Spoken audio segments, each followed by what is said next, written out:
Sveiki!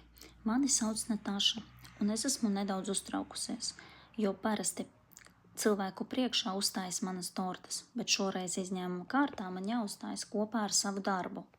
Un tā kā es negribētu pazaudēt daļu no stāsta, jo stāsts ir tikpat svarīgs kā mana torte, es atļaušos izmantot špikerīti. Es neesmu dzimusi Ventspilī, bet nu jau 8. gadu šī pilsēta ir manas mājas, un gandrīz tikpat ilgi manī dzīvoja šī ideja par šo torti.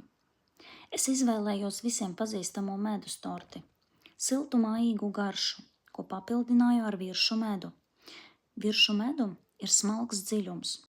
To nogaršojot, rodas sajūta, kas līdzinās skatienam jūras horizontā, mirklis, kurā tu iegrimsti. Tam pretī smilksērkšķi, tie ir šī stāsta neatņemama sastāvdaļa, jo tie aug tepat mūsu jūras kāpās. Lai līdzsvarotu smilksērkšķu asumu, es pievienoju liepziedu medu, kas garšai dod dzīvīgu svaigumu, kā jūras vēja pieskāriens. Es varēju izvēlēties krietni jaudīgāku garšu, kas uzspridzinātu garšu kārpiņas, bet šoreiz stāsts nav vienkārši par garšu.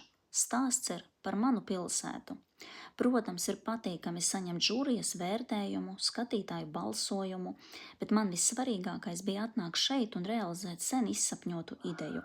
Priekš manis torte nav vienkārši ēdiens, tā ir māksla, kas izkāpja ārpus rāmjiem, kas pārsteidz un iepriecina, un ilgi vēl paliek atmiņā.